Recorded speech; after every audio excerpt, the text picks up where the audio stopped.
যদি তার এই কিতাবের ভিতরে বড় আমল থাকে তাহলে সে বলবে আরে আমার সারাটা জীবন লস করে দিলাম, ক্ষতি করে দিলাম, আমার জীবনের কোনো মূল্য আমি দেই নাই। আল্লাহর বান্দারা আল্লাহকে কখনো দোষারোপ করতে পারবে না। আল্লাহ পাক কোরআনে কারীম এমন একটা কিতাব দিয়েছেন, খুলে খুলে মানুষের সারা জীবনে কি করতে হবে সব কিছু টুকরো টুকরো করে বলে দিয়েছেন। মানুষেরা যাতে তার জন্ম থেকে মৃত্যু পর্যন্ত সময়ের গুরুত্ব দিতে পারে, এই জন্য আল্লাহ পাক কোরআনে কারীমের ভিতরে সময়ের কসম করেছেন। ওয়াল আসর, সময়ের কসম। ইন্নাল ইনসানা লাফি খুসর, নিশ্চয়ই মানুষেরা ক্ষতিতে আছে, মানুষের জীবন ক্ষতিগ্রস্ত। ইল্লাল্লাযীনা আমানু ওয়া আমিলুস সালিহাতি ওয়া তাওয়াসাউ বিল হাক্কি ওয়া তাওয়াসাউ বিস সাবর। আল্লাহ পাক বলেন ওরা ক্ষতিগ্রস্ত নয় যারা নাকি ঈমানদার, নেক আমল করেন, সৎ রাস্তায় লোকদেরকে আহ্বান করেন, সত্যের রাস্তায় লোকদেরকে ডাকে, ভালো কাজ করো, নামাজ পড়ো, রোজা রাখো, হজ করো, যাকাত দাও, আল্লাহর দ্বীন কায়েম করো, এই অবস্থায় মানুষদেরকে ডাকে। ওয়াতাওয়াসাউ বিস সাবর, যারা নাকি এই রাস্তায় ডাকার পর নির্যাতিত হয়, এই সমস্ত লোকদেরকে যখন শাস্তি দেওয়া হয় তখন বলে ধৈর্য ধরো। একটা ঘটনা মনে হয়ে গেল, আল্লাহ নবী দ্বীন ইসলাম নিয়ে যখন দুনিয়া এলেন, আম্মার ইবনে ইয়াসির, ইয়াসিরের পরিবারকে শাস্তি দেওয়া হচ্ছে। রাসূলুল্লাহ কিনারা দিয়ে যাচ্ছেন, কিন্তু তার লোকজন ছিল না, নবুয়তের প্রাথমিক অবস্থা। তিনি বললেন সাবরান আলা ইয়াসির ইন্না মাউইদাকুমুল জান্নাহ, হে ইয়াসিরের পরিবার ধৈর্য ধরো, নিশ্চয়ই তোমাদের জন্য আল্লাহ রাব্বুল আলামিন বেহেশতে ঘর তৈরি করে রেখেছেন। সুবহানাল্লাহ, বেহেশত তৈরি করে রেখেছেন, তোমরা বেহেশতে যাবে, অবশ্যই যাবে, আল্লাহ নবী বলেছেন, ঠিক কি না ভাইরা আমার? আল্লাহ দরবারে উঠতে হবে, জবাব দিতে হবে। এই জন্য আল্লাহ রাব্বুল আলামিন বলেন আয়া হাসাবুল ইনসানু আইয়ুতরাকা সুদান, লোকেরা কি তার জন্মের ব্যাপারে, তার জীবন সম্বন্ধে সেটা কি সে ভুলে গিয়েছে? আলাম ইয়াকুনু তুফাতান মিন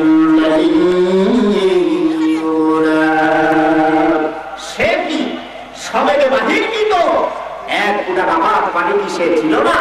কে বলতেছে? আল্লাহ বলতেছে। জবাব দেন না আপনারা, কে বলতেছে?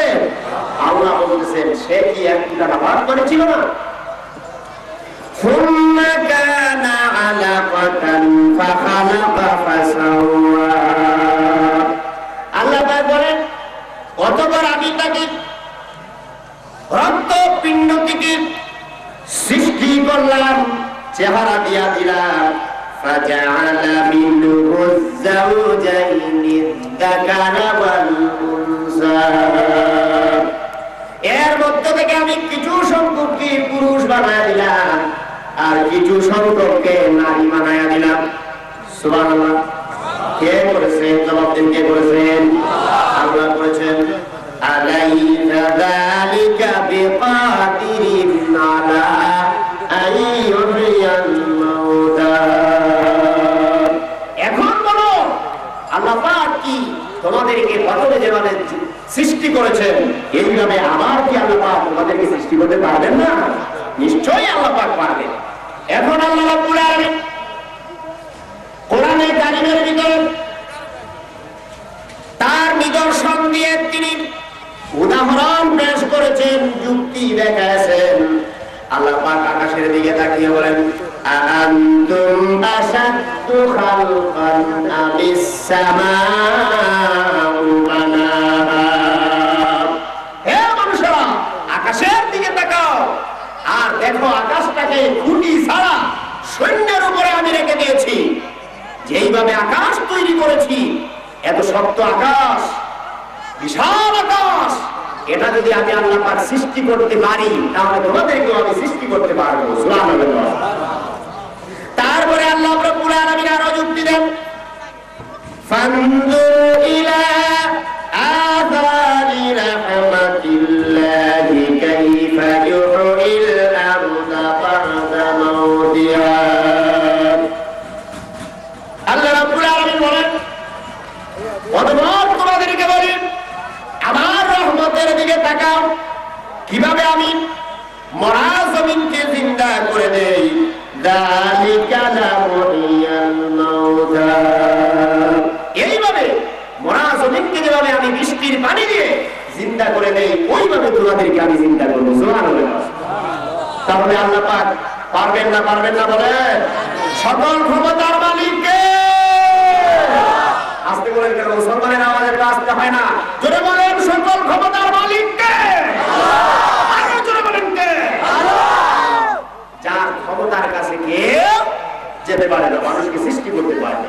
আর সেই রবের উপরেই বিশ্বাস করার জন্য বলা হয়েছে, কুল হুয়াল্লাহু আহাদ। সবাই বলেন, কুল হুয়াল্লাহু আহাদ, আল্লাহুস সামাদ, লাম ইয়ালিদ ওয়া লাম ইউলাদ ওয়া লাম ইয়াকুল লাহু কুফুওয়ান আহাদ। বলুন, মুহাম্মদ সাল্লাল্লাহু আলাইহি ওয়াসাল্লাম আল্লাহ একক, তিনি অমুকাপেক্ষী, তাকে কেউ জন্ম দেয় নাই, কেউ তাকে জন্ম দেয় নাই। আকাশ আর জমিনে তার সমকক্ষ কেউ নাই। ঠিক কি না? সমকক্ষ আছে? নাই। ওই আল্লাহ রাব্বুল আলামিন বলেন, আওয়ালাম ইয়ারা আন্নাল্লাহাল্লাযী খালাকাস সামাওয়াতি ওয়াল আরদা কাদিরুন আলা আন ইয়াখলুকা মিথলাহুম।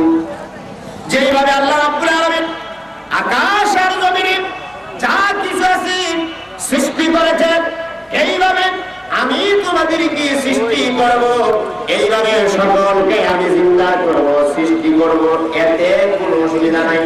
আল্লাহ রাব্বুল আলামিন অন্য জায়গায় বলেন, ওয়াল্লাহুল্লাযী আরসালার রিয়াহা ফাতুসিরু সাহাবান ফাসুকনাহু ইলা বালাদিন মাইয়িতিন ফাআহইয়ানা বিহিল আরদা বা'দা মাউতিহা কাযালিকান নুশুর। আল্লাহ রাব্বুল আলামিন যুক্তি দিচ্ছেন, আল্লাহ পাক যুক্তি দিচ্ছেন, আমি সমুদ্রের নোনা পানিগুলিকে সূর্যের আলো দিয়ে বাষ্প করে আকাশে উঠালাম। আকাশে উঠানোর পর বাতাসকে হুকুম করি, ওরে বাতাস, এই মেঘ খণ্ডকে নিয়ে যাও মুখ আকাশের উপরে। বাতাস ঠেলায় মুখ আকাশের উপরে নিয়ে এলো। তারপরে ওই মেঘমালাকে হুকুম করা হলো, মেঘমালা ওই জমিনে বৃষ্টির দরকার, বৃষ্টি দিয়ে দাও, বৃষ্টি দিয়ে দাও। এই জন্য আল্লাহ রাব্বুল আলামিনের হুকুমে বৃষ্টি দিয়ে দেওয়া হয়, মরা জমিনটা চিন্তা করে দেওয়া হয়।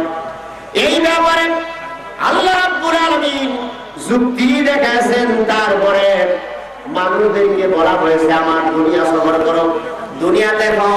কুল সিরু ফিল আরদি ফানজুরু কাইফা বাদাআল খালকা সুম্মা আল্লাহু ইউনশিউন নাশাআতাল আখিরা। আল্লাহ পাক বলেন, পৃথিবী সফর করো, দেখো পৃথিবীতে কত নিদর্শন আল্লাহ পাক তৈরি করে রেখেছেন।